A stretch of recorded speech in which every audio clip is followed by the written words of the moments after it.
Hi friends, welcome to our channel. இன்றைக்கி என்ன topic பார்க்க போகிறோம் அப்படின்னா, இந்திய அரசியலமைப்பில் முக்கிய கமிட்டிகள் தான் பார்க்க போகிறோம். ஓகேங்களா, வீடியோக்குள்ளே போகலாம் ஃப்ரெண்ட்ஸ். எஸ்கே தார் குழு 1948 அமைக்கப்பட்டது. மொழிவாரி மாநிலங்கள் அமைப்பது குறித்து ஆராய மத்திய அரசினால் அமைக்கப்பட்ட குழு தான் இந்த எஸ்கே தார் குழு. இவங்க வந்து என்ன சொல்லியிருப்பாங்க அப்படின்னா, மொழிவாரி மாநிலங்களை பிரிக்க வேணாம், நிர்வாக வசதிக்காக பிரிக்கலாம் அப்படின்னு சொல்லிட்டு எஸ்கே தார் குழு சொல்லியிருப்பாங்க. அடுத்து ஜேவிபி கமிட்டி 1948. அவங்களுக்கு அப்புறம் திருப்பி இவங்க வந்து டிசம்பர் மாதம் இவங்க லாஸ்ட்டாக போட்டிருப்பாங்க. மொழிவாரி மாநிலங்கள் குறித்து எஸ்கே தார் குழுவின் பரிந்துரைகள் திருப்தி அளிக்காததால் இந்திய தேசிய காங்கிரஸ் அமைக்கப்பட்டது தான் இந்த ஜேவிபி கமிட்டி. இவங்களும் என்ன சொல்லியிருப்பாங்க அப்படின்னா, நிர்வாக வசதிக்காக பிரிக்கலாம், மொழிவாரி மாநிலங்களை பிரிக்க வேண்டாம் அப்படின்னு தான் வந்துட்டு ஜேவிபி கமிட்டியும் சொல்லியிருப்பாங்க. ஜேவிபி அப்படின்னா ஜேன ஜவஹர்லால் நேரு, வீண வல்லபாய் பட்டேல், பீன பட்டாபி சீதாராமையா. அடுத்து பசலலி குழு 1953. மாநில மறுசீரமைப்பிற்காக சிறந்த பரிந்துரைகளை வழங்க மத்திய அரசினால் அமைக்கப்பட்ட குழு தான் இந்த பசலலி குழு. ஓகேவா, இக்குழுவின் பரிந்துரையின்படி மாநில மறுசீரமைப்பு சட்டம் 1956 வந்து கொண்டு வரப்பட்டது. ஃபர்ஸ்ட் மொழிவாரி மாநிலமாக வந்து ஆந்திராவை பிரிச்சிருப்பாங்க 1953. அப்போ வந்து பொட்டிஸ்டு ராமில் வந்துட்டு 56 நாள் உண்ணாவிரதம் இருந்து இறந்து போயிருப்பாங்க இல்லையா, அப்போவே ஆந்திராவை வந்து ஃபர்ஸ்ட் பிரிச்சிருப்பாங்க. அப்போ ஃபர்ஸ்ட் மொழிவாரி மாநிலம் எது அப்படின்னா ஆந்திரா. அடுத்து பல்வந்த்ராய் மேத்தா குழு 1957. சமுதாய நலத்திட்டம் 1952. தேசிய சமூக நலப்பணிகள் திட்டம் 1953.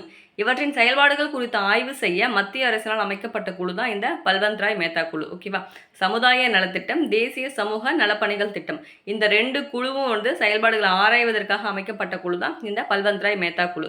தற்போது நடைமுறையில் உள்ள 3 அடுக்கு பஞ்சாயத்து முறை பரிந்துரை செய்தது வந்து பார்த்தீங்கன்னா இந்த பல்வந்த்ராய் மேத்தா குழு தான். அந்த 3 அடுக்கு பஞ்சாயத்து அப்படின்னா கிராம பஞ்சாயத்து, பஞ்சாயத்து சமுதி, ஜில்லா பரிஷத்து. ஓகேவா, இந்த 3 அடுக்கு பஞ்சாயத்து முறை வந்து பரிந்துரை செய்தது பல்வந்த்ராய் மேத்தா குழு. அதை தான் ஃபாலோ பண்ணிட்டு இருக்கோம். அடுத்து அசோக் மேத்தா குழு 1977. இது ஜனதா அரசினால் அமைக்கப்பட்ட பஞ்சாயத்து ராஜ் குழு. இக்குழு 2 அடுக்கு பஞ்சாயத்து முறையை பரிந்துரை செய்தது.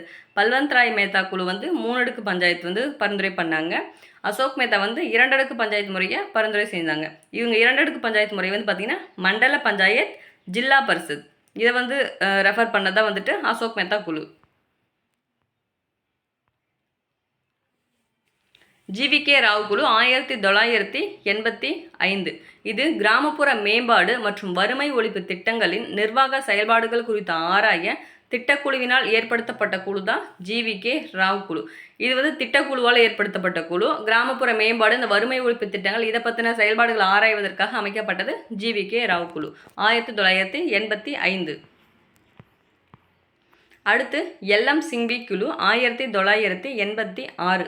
பஞ்சாயத் ராஜ் அமைப்பிற்கு புத்துயிரூட்டும் பரிந்துரைகளை அளிக்கும் நோக்கில் அமைக்கப்பட்டது தான் எல்எம் சிங்வி குழு. பஞ்சாயத் ராஜுக்கு வந்து ஒரு அரசியலமைப்பு அந்தஸ்து வேணும், வழங்க வேணும் அப்படின்னு சொல்லி பரிந்துரைச்சிருப்பாங்க எல்எம் சிங்வி குழு. LC Jain committee 1995. பஞ்சாயத் ராஜ் அமைப்பிற்காக தமிழக அரசின் ஃபர்ஸ்ட் உயர்நிலை குழு தான் வந்துட்டு இந்த எல்சி ஜெயின் கமிட்டி. இது வந்து 3 குழு அமைச்சிருப்பாங்க. அடுத்து 2வது உயர்நிலை குழு, 3வது உயர்நிலை குழு, எல்லாமே தமிழக அரசால் வந்து அமைக்கப்பட்ட உயர்நிலை குழு தான். ஃபர்ஸ்ட் உயர்நிலை குழு தான் வந்து எல்சி ஜெயின் கமிட்டி. 2வது உயர்நிலை குழு கோசி மணி குழு. 3வது உயர்நிலை குழு முக ஸ்டாலின் குழு. ஓகேங்களா, பஞ்சாயத் ராஜ் அமைப்பிற்காக தமிழக அரசினால் அமைக்கப்பட்ட உயர்நிலை குழுக்கள் இது 3. கேசி நியோகி கமிட்டி 1950. திட்டக்குழு அமைக்க பரிந்துரை செய்த குழு வந்துட்டு இந்த கேசி நியோகி கமிட்டி. ஃபஸ்ட்டு நிதிக்குழு தலைவர் யார்? கேசி நியோகி தானே. இப்போ 16வது நிதிக்குழுக்கு வந்து யார் தலைவர் அப்படின்னா அரவிந்த் பனகாரியா. K Santhanam committee 1962. ஊழல் எதிர்ப்பு நடவடிக்கைகளுக்கு பரிந்துரை அளிக்க லால் பகதூர் சாஸ்திரி அவர்களால் அமைக்கப்பட்ட குழு தான் இந்த கே சந்தானம் கமிட்டி. எப்போ அமைக்கப்பட்டாங்கன்னா 1962. இந்த குழுவின் பரிந்துரை பேரில் தான் வந்துட்டு இந்த சிபிஐ, சிவிசி எல்லாமே அமைக்கப்பட்டாங்க. சிபிஐ வந்து 1963 அமைக்கப்பட்டாங்க. சிவிசி 1964 அமைக்கப்பட்டது. அடுத்து மல்ஹோத்ரா குழு 1993. காப்பீடு துறையில் சீர்திருத்தங்களை மேற்கொள்வதற்கு அமைக்கப்பட்ட குழு தான் இந்த மல்ஹோத்ரா குழு. மல்ஹோத்ரா குழுனவே காப்பீடு துறை ஞாபகம் வச்சுக்கோங்க. தினேஷ் கோஸ்வாமி குழு 1990. தேர்தல் சீர்திருத்தம் குறித்த பரிந்துரைகளுக்காக அமைக்கப்பட்ட குழு தினேஷ் கோஸ்வாமி குழு 1990. ரொம்ப முக்கியமான குழு. தார்குண்டே குழு 1974. தேர்தல் ஆணையம் மற்றும் தேர்தல் சீர்திருத்தம் குறித்த பரிந்துரைகளுக்காக அமைக்கப்பட்டது தான் தார்குண்டே குழுவும். பூஞ்சி குழு 2007. மத்திய மாநில நிர்வாகம் பற்றி அமைக்கப்பட்டது இந்த பூஞ்சி குழு 2007.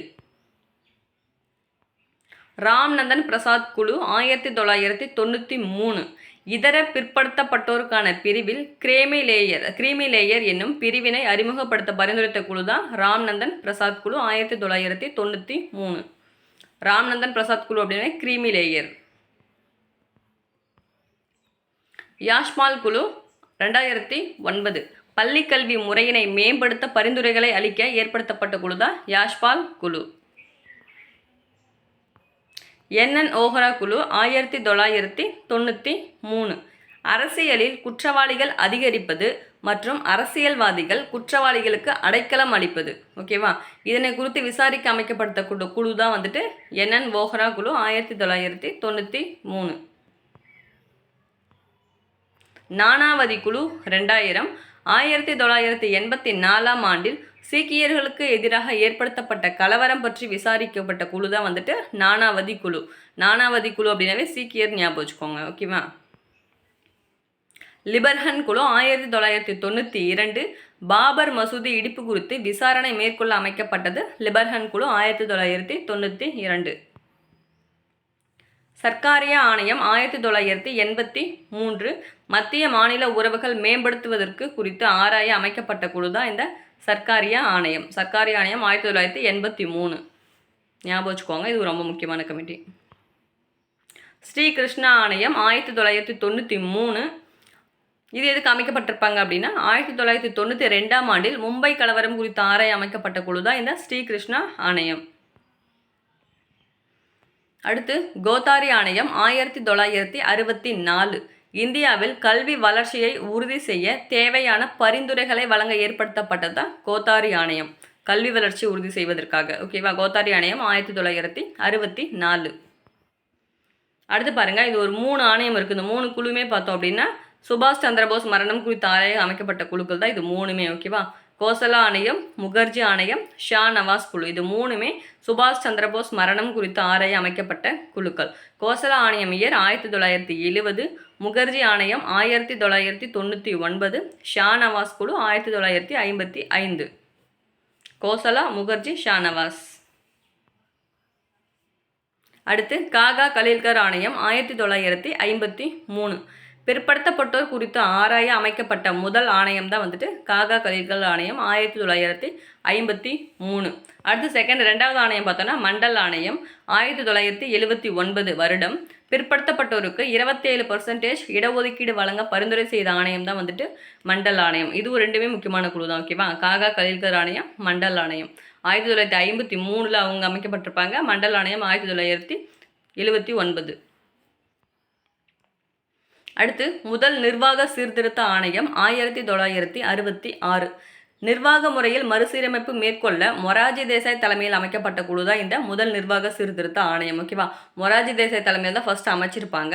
இதன் பின் தலைவராக ஹனுமந்தையா பதவியேற்றார். ரெண்டாவது அதுக்கப்புறம் வந்துட்டு அதே முதல் சீர்திருத்த குழு ஆணையம் தான். ஆனால் வந்துட்டு ஹனுமந்தையா தலைவர் மாறிக்குவாங்க. ஓகேவா, ஃபஸ்ட்டு மொராஜி தேசாய் இருப்பார், அடுத்தது ஹனுமந்தையா சேஞ்ச் பண்ணிடுவாங்க. இரண்டாவது நிர்வாக சீர்திருத்த ஆணையம் 2005.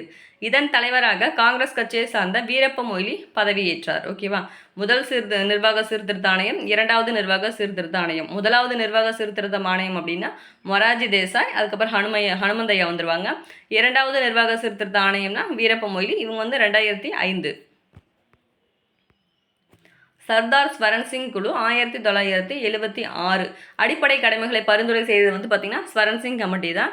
இந்த அடிப்படை கடமைகள் பகுதி 4(a) சேர்க்கப்பட்டுச்சு. 42வது சட்ட திருத்தம் 1976ஆம் வருடம் தான் சேர்க்கப்பட்டுச்சு. சச்சார் குழு 2005.